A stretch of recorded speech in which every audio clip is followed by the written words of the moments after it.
Hey, what's up, everybody? Welcome back to the channel. And if it's your first time here, welcome. Hopefully, you like what you see. You hit that subscribe button, and that'll notify you on your feed every time a new video is uploaded. Now, today we're going to be talking about Elektra, more specifically the 1996 series written by Peter Milligan, artwork by Mike Dodaro Jr. We'll talk about the first 8 issues. Basically, it's going to be kind of like an audiobooks. Well, I'm going to explain the story to you a little bit, and then I'm going to give you my thoughts on what I thought about it and so forth. You're going to get some nice pictures to look at as I speak. Okay, so we start off with a lot of action. The artwork, I really enjoy the way Deodato Jr. draws Elektra's legs very long, and she's slender. She kind of it works here because I'll get to it right now in the story. So she breaks into this place. It looks dynamic. She's breaking through this window. It's a dojo. Now these ninjas, they're in there trying to break in. It's not clear why, but she's fighting them. Then we have this guy Conrad there that she's helping out. I guess they're trying to like extort him or strong arm him for money because he's well off. He's thankful to Elektra, but he's also impressed the way she moves. She's very light on her feet, moves very smooth and swiftly. She's a ninja, right? And he's a dance instructor, so he offers her a job as a dancer. She's not sure at this time. She says she'll think about it, and she's with these friends that also work at this dojo. She becomes roommates with them. They're struggling to pay for the dojo because this other guy, the dance instructor, decides to leave them behind, and he's doing his own thing now with the dancing, right? And they're staying in the dojo, but he was I guess helping out with the bills or whatever. So now they're struggling, and they're all living together. They're all roommates. Elektra, some guy named Rat, King Lao, and another big guy that was a former boxer. So she decides to take him up on the job offer because she needs to pitch in too, right? She needs a job. She needs to help with the bills and so forth. So this story gives you almost like a slice of life type of thing going on, and of course, underneath is the superhero element and so forth as well, right? So what I meant by Mike Dodaro Jr.'s art, since she becomes a dancer here, she's kind of like ballet and stuff like that.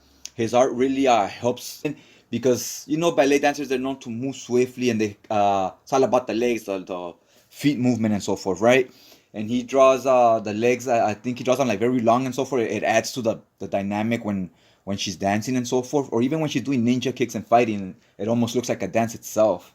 One day they attack the dojo when Elektra's not there and her friends are there, right? So you just jump to the next panel and you see them. They just got their ass handed to them. They're hanging upside down, all in fear and so forth.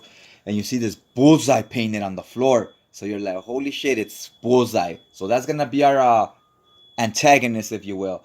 If you're familiar with Bullseye, he's the one that killed Elektra back in the days, and through some type of sorcery, she was reincarnated, right? So she's back to life. And obviously, she still kind of fears him because he did kill her at one point, so she knows she doesn't have the skills to beat him. So this is gonna be a story of her very much overcoming her fears. She's overcoming her fears, and the metaphor for her fears will be Bullseye. So she decides she has to go to battle with him. She goes hunting him down because this is the only way to conquer your fears, right? So when she goes hunting him down, she's been training extra hard and so forth. She finds him, and there's this girl named Nina. She's a teenager. She's walking along with her father. Bullseye's right there next to them when the fight pops off. So she knows she's fighting him, but at the same time trying to steer him away from them so that we don't have innocent civilians in danger. She's kind of losing at first, but then she remembers, I've overcome death. I came back from the dead, so I can do this. And you see it really inspiring as she's losing the first half of the fight. She makes a comeback. She beats up Bullseye, but in doing so, they knock down some like stair things, and one of the metal bars that falls off of this building lands on the dad, on Nina's dad, killing him. So she beats Bullseye, but she notices he's holding this necklace that belonged to her father. But she knows Bullseye did not kill her father, someone else did. But she's thinking, why is he holding the necklace? So there's something to this. She wants to get to the bottom of it. And meanwhile, this girl, Nina, is going to the hospital with her father. The cops show up and so forth. The dad dies. We could not save him.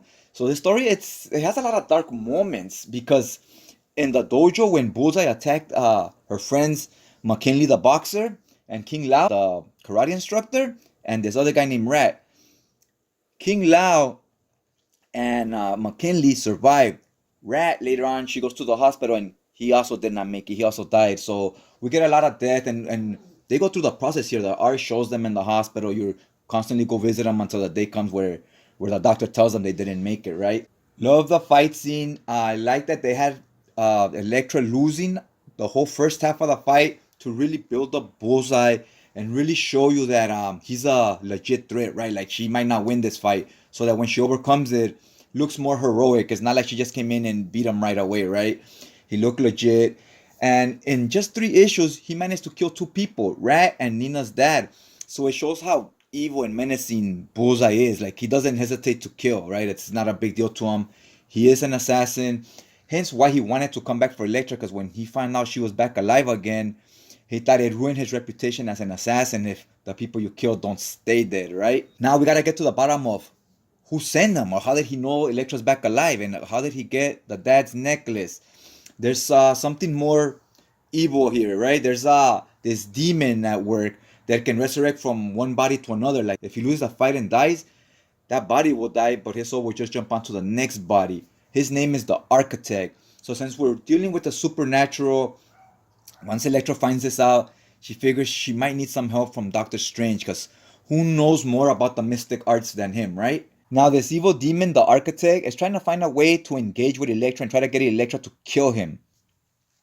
So what he does is he gets in this woman's body, and one of her co-workers that worked with her when she does these plays and these dances and so forth, gets in this woman's body and goes to the play thinking and gives Elektra a real sword when they're doing this play where they're fighting each other, right? To get Elektra to trick her into killing her. Some weird shit happens here when they're at the play where she's about to kill her. Somehow the Architect jumps from this woman's body to Conrad's body. I know he could do that once he gets killed and the body he's in, that the body gets killed, his soul could jump onto another body. I didn't know he could do that while the body was still living. So he jumps from that body onto Conrad's, and Conrad's soul jumps from his body to the woman's body. So that was kind of crazy. It caught me off guard. It wasn't explained very clearly to me. It never was said he can do that. But once he jumps into the woman's body, he says, "Hey, Elektra, it's me, and that sword is real." So Elektra holds back. She's like, "Holy shit, so you're the Architect. You're in Conrad's body." You think Elektra would hesitate because it's her friend's body. But she does not hesitate. She immediately takes a swing, chops this sucker in half. I'm surprised they even showed this in a Marvel comic, because it's pretty gruesome on the panel here. The body's cut in half. The top half falls to the floor. Doctor Strange takes a hold of this. He finds out. He's like, holy crap, he's going to trick her into killing him so that the soul can go and unleash evil, right? So quick thinking by Doctor Strange. He runs over there. He creates this little creature, this like monster. They're going into another human host. He gets the soul to go into this little monster. Once the soul goes into that little monster, he closes it in this bubble.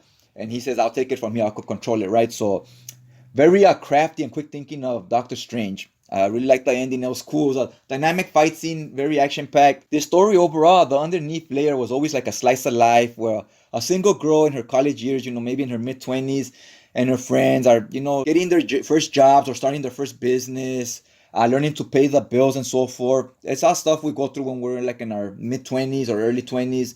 And this is what the main story of this is. And then on top, you have the superhero element with the fight scenes and so forth. I know a lot of people are not going to like that coming from Elektra, but we have to give her some depth, right? Because she's the main character.